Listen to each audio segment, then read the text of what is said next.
Welcome to the fourth episode of EsaysPsays, your weekly dose of Black love. My name is Ellen, the E. My name is Paul, the P. 1, 2, 3, 4. This week we will discuss meeting the in-laws. Since it is the holidays, we figured that this topic is something that a lot of people are dealing with during this time. Because we are from different coasts, meeting our in-laws came in increments. Once we decided we were serious, I met my future mother-in-law during parents' weekend of our sophomore year in college. After Paul met my mom, she asked that I invite him to stay over the Christmas break since he was not able to go home to California for the break. Of course, once my mom met him, the news was out. In case you do not know, my mom comes from a family of 12. So I have had 6 aunts and 5 uncles, and they talk to each other like a phone tree. Yes, they were and are a very engaged family. This was especially true when it came to your aunts Evelyn and Julia. Both were what I would consider to have alpha personalities. Dude, that's interesting. Alpha is putting it mildly.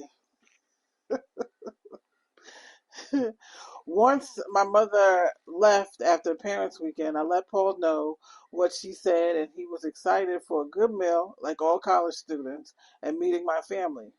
While in New York, I introduced Paul to the finer foods in life: White Castle, pizza, bagels, hot dog carts, knishes, and all of the lovely other culinary delights New York City has to offer.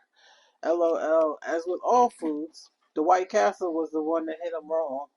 Though to this day, he is still game for a few murder burgers, onion rings with tartar sauce, a fish sandwich, or some chicken rings. Even the kids loved him.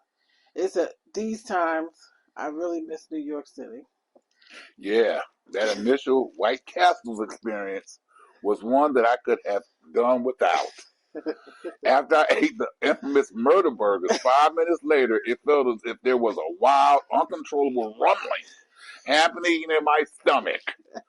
I vowed from that moment forward that I would never let another murder burger from White Castles grace my lips or touch any parts of my mouth. Of course, I relented several months later.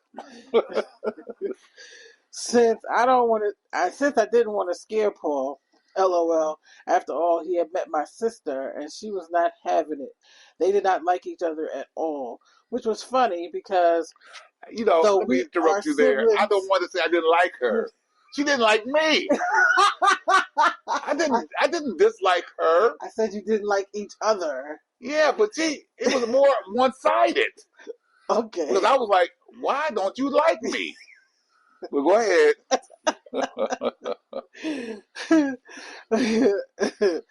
As I was saying, because although we were siblings, our relationship was not one of those like tight knit hang with each other all the time sisterhood. So I was quite amazed when she didn't like Paul and let it be known.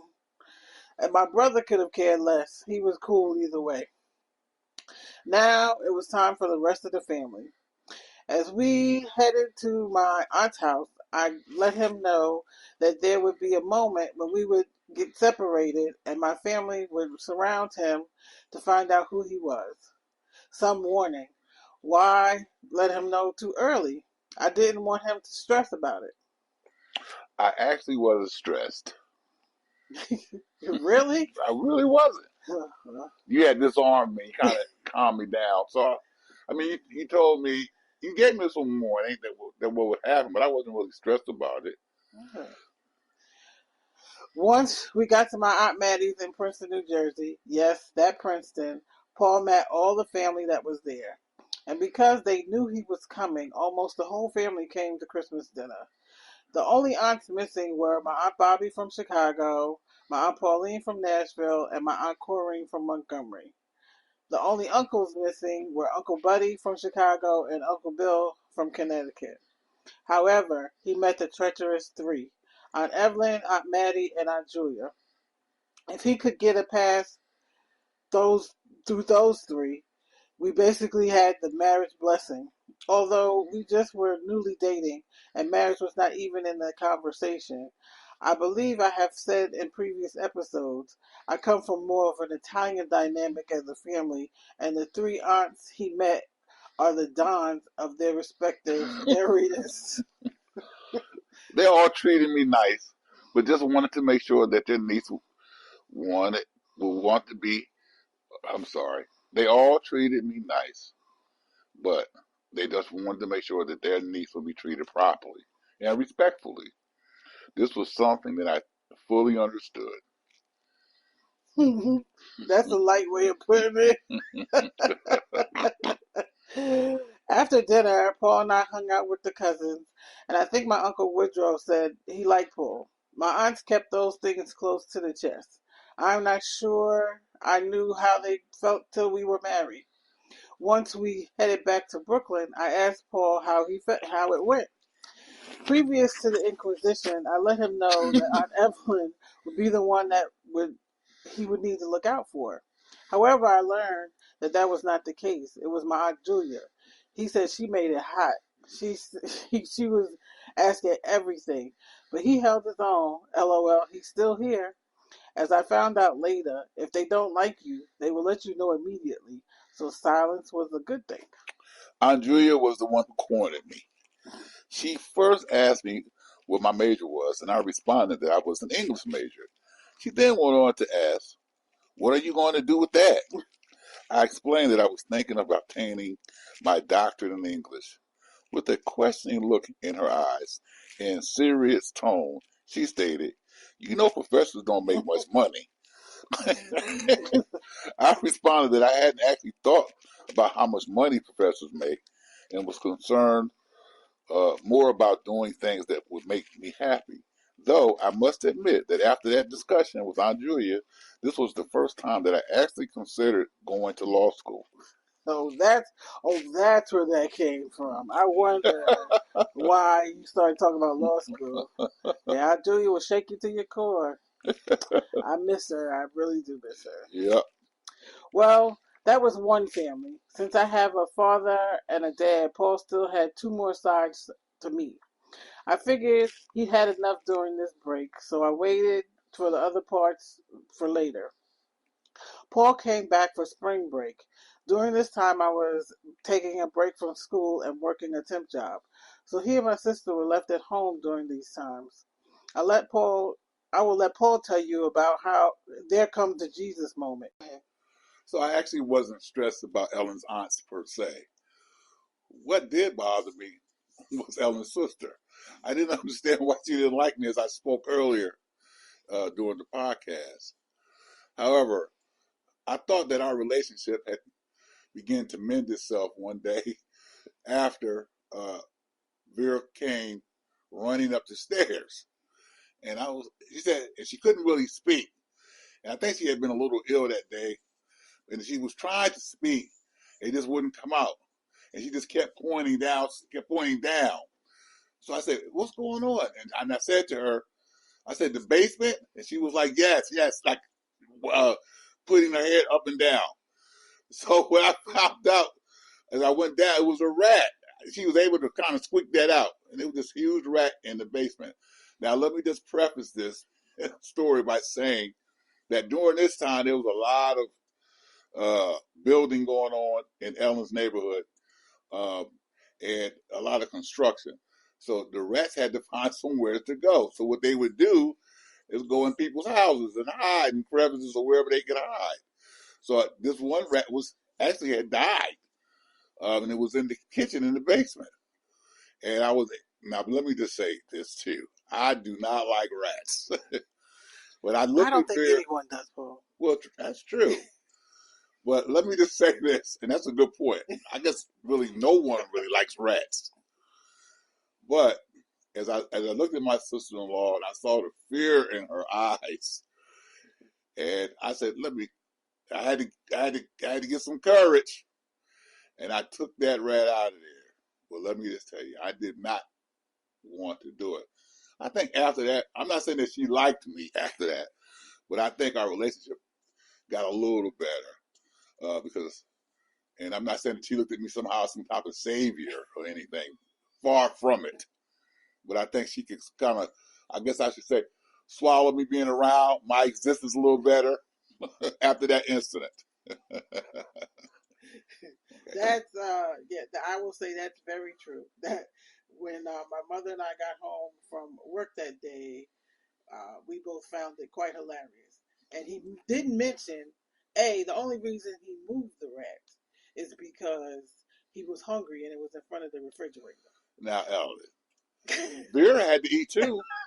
It wasn't just me. Well, that's why she came upstairs.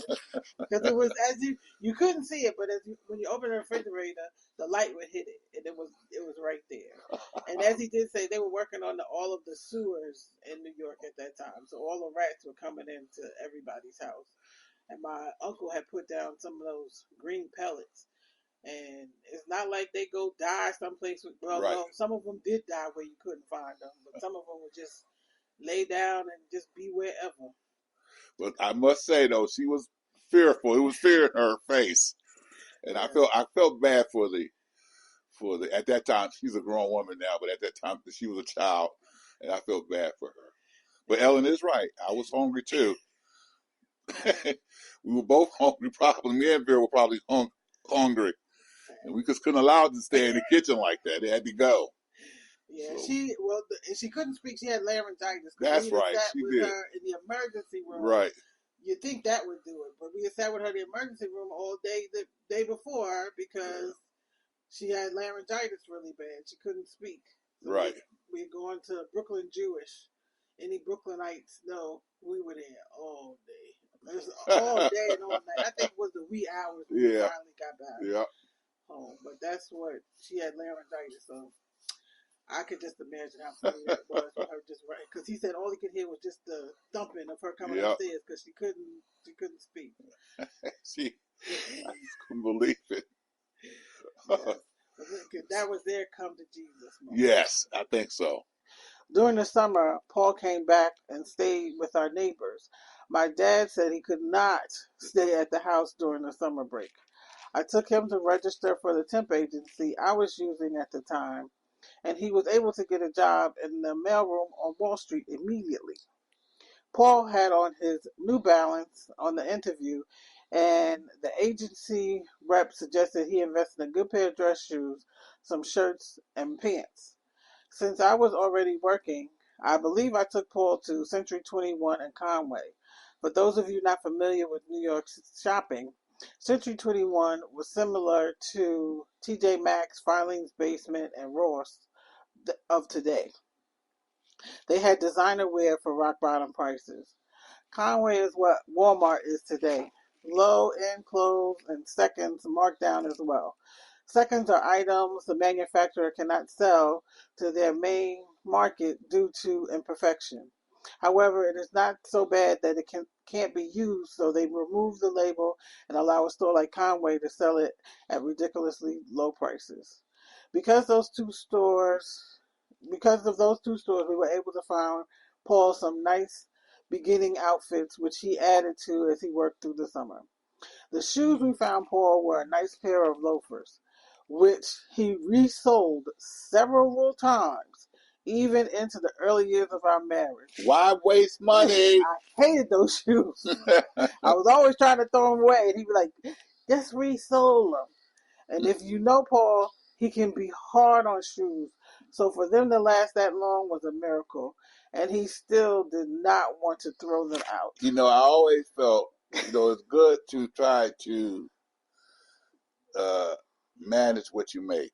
And those shoes were good shoes. The only thing that would be messed up is the sole. So once I found this shoemaker and he knew how to resurface or redo those soles, I said, hey, as long as he can make them keep going, I must have had them resold 5 or 6 times. Yes, I believe so. But he was a good shoemaker. He knew what he was doing. He was really good at what he did. So why let things go to waste? My wife calls it being cheap. Yes, it's beyond frugal. It's cheap. During the summer break, Paul met my grandmother and aunts on my bio father's side. He also met my dad's youngest brother and a few cousins. The best part was when he met my bio dad. I was near my house and Paul was down the street at a neighbor's. I'm not sure if he came to give me money or just check on me, but my bio dad looks a lot younger than his age. Since Paul hadn't met him, he was not sure who he was and thought I was talking to another man. I just shook my head. So knowing you were down the street, I would bring another man to meet me in front of my parents' house. I think I am a little smarter than that. Paul was really amazed at how young my father looked. And he did look very young, you guys. He was a really young, tall, striking man. And so, of course, I thought it was. I was like, shoot, you look about as young as me, maybe a little older than me, but not. But and he was in good shape. So of course, I was like, who is that man? Meeting my in-laws was a lot easier. I was able to call and speak to them. I did not meet them in person till Paul graduated from college and was taking a break from law school. He flew me out to Los Angeles for the summer. It was interesting. My mother-in-law did not like me. My father-in-law was cool. I met Paul's cousin Pat and she was nice. Paul's sister was cool, but she had some faults. I also met her daughter, Dominique. She was adorable. I briefly met my brother-in-law, but it would be a few years before we actually met in person because he was in the company of the state of California. I met Paul's grandmother and uncle, which was interesting. Paul and I were on our way out, and he suggested we stop by. I could smell the food cooking, and as we sat and talked, his uncle got up and disappeared into the kitchen for a while. He came back in the living room. Then his mother, Paul's grandmother, got up and disappeared for a while. Paul and I continued to talk with them, and I got to tour and to see some family photos. Then Paul and I left. Paul was irate, and I wondered why. Paul said he could not believe that his family would act like that, especially when he had eaten with my family so many times. I was confused. Then it came to me. My Aunt Evelyn told me a similar story about visiting some family friends from Selma when she got to New York. She said she could smell the food cooking, but no one was offering her anything. She said it took a moment to realize that each of them was going to eat and come back. She was shocked, especially since her mom had fed them and their families many times. Needless to say, she didn't visit them again. Since Paul and I were headed to the movies and were going to eat anyway, I was not bothered, but he was. He said they could have at least offered. I met Paul's Aunt Mickey once or twice, once briefly on my summer visit, and a second time once Paul and I were married and invited to dinner at one of Paul's great aunt's homes. And to clarify, Paul's grandmother, uncle, aunt, and great aunt are on his mom's side. Paul's cousin, Pat, is on Mr. Mock's side. Due to social media and the pandemic, I met Paul's older cousin, Nee, via Zoom, and I met Gwen a few years before because she relocated to Georgia and we were in Charlotte for Christmas break. I also met his cousin Andre via Zoom, and he too is on Paul's father's side. And believe it or not, there are still a few people on Paul's side I have not met. I think it's the distance and communication. Yeah, I was thinking about my that situation that happened uh, with my grandmother and my uncle, and I thought maybe they just didn't have it. Maybe they didn't have the food to offer. But this is the issue: is the issue of manners, and so they knew better. And so this is Ellen, and the reason I was upset because Ellen's family had helped me. Ellen herself had helped me throughout my whole time in college, as had other people. My friend Skip, his family, and he's really not a friend; he's a brother. Helped me when I was in school. My friend Jason, he helped me. So a lot of people had helped me uh, when I was in college or when I was away from home. So just out of respect, that I felt that they should offer something to eat. But that was my mentality. And some of these values they had instilled in me. So I said, well, my goodness, have things changed this much that we've forgotten our values and our mores and the way that we have been raised and even the stuff that they had taught me how to treat people. So I was disappointed. I hear you, and usually they probably, if they would have offered, we would have said no because we were headed out anyway. So I understand what you're saying, but But I just thought you sometimes didn't treat people like that. I just thought that you know that's not how you treat people. And so, particularly somebody who had helped your nephew and your grandson. So you just don't. And now I'm getting a little. This is because it's bothering me, so I'm gonna have to speak on it. I'm about to speak on it. I have to speak on this because I want people to understand. You never forget people who helped you. You don't do that, or help somebody in your family when you couldn't help them. So that's one thing that I hope if anybody's listening to this podcast tonight, remember that. Don't forget people who help you, and don't forget people who've helped people that you love. Treat them the same way that they treated that relative that was out of state or that was overseas or whatever. Just keep that in mind. I I hear what you're saying, and I meeting your family was a lot different than spending time with my mother's family. Because Mm-hmm. even while we were in California, quite a few of my relatives came to visit, Right. and they took us out to dinner or Mm-hmm. offered to take us out to do something with us while they were there. So I guess it's just a hunter thing. Mm-hmm. Yeah. They commune over food and they want to share Yeah. that moment with you, Mm-hmm. and that's what they do. Yeah. I So think it's a mentality too. It's a mentality of where you always thinking you don't have enough. You know, and people have to work on that, and they have to understand that God will provide no matter what. So you can't always have this mentality that you don't have enough, or you know you broke, or you this or you that. You have to have trust in the Lord and trust in the people that are around you that you're close to, and you always know that God will always make sure that you have sufficient resources. that I agree with that. However, that's a lesson that both of us are constantly relearning weekly, daily, moment by moment. So you have to chalk it up to wherever that person was at that particular moment. They thought that that's what they needed to do. So I've left it there, and I'm done with it. And as we were talking, I realized that when you were speaking about God bringing things to you, I was always concerned about being in California. I did have an aunt on my biological father's side, and not too far from Disneyland. Mm-hmm. So I did have family out there, and Paul met her once we met, and her family, her husband and her children, and we saw them a couple of times while we were married and living out there, and before we got married. And also, once we got married, my aunt Evelyn came out for Yeah, Eastern Star Convention. she I did. think we didn't see her that much because Mm-hmm. we got We her from saw the her though. airport, Yeah. and then I think we saw her maybe once right before she left Mm-hmm. because her time was taken with all of Yeah. the convention things. And then my cousins Rosetta and oh goodness, what is his name, Paul?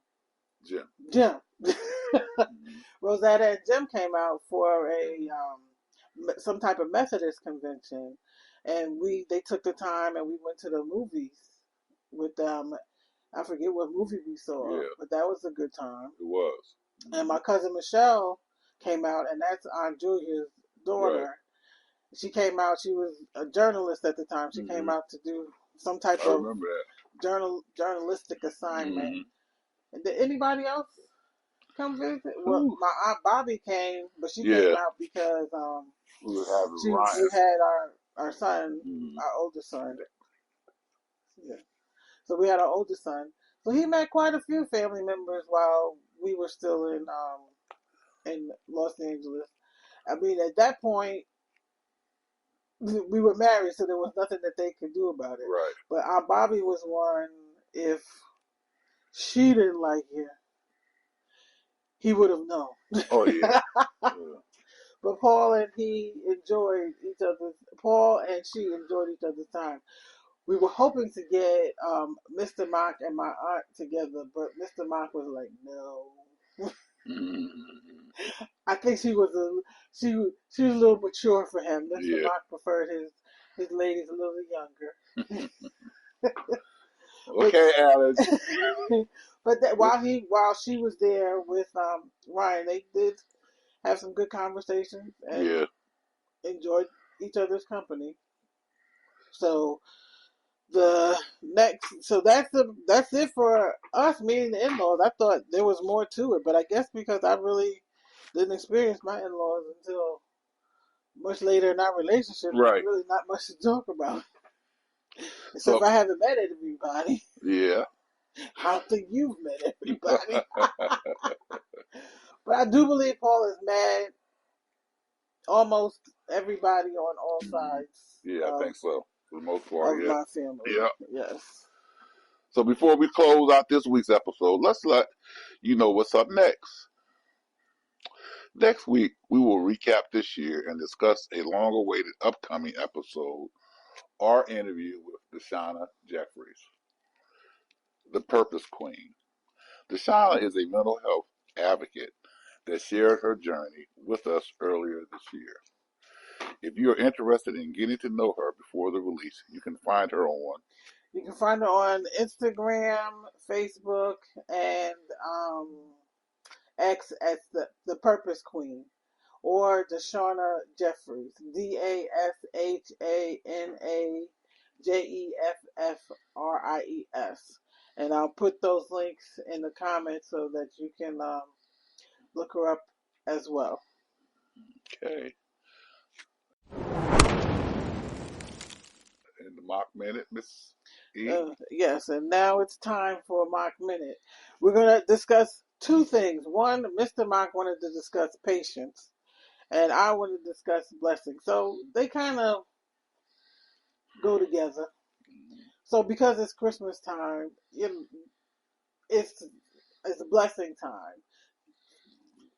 Thanksgiving is what you're thankful for. Christmas is blessings, and I will say this year has been a blessing. And for those that know, they understand. For those that don't know, I've come a long way from where I was, and all I can say is I'm blessed. Amen. Because I won't say it was looking bleak, but it was looking steady. You're in those moments where you feel like nothing is happening one way or the other.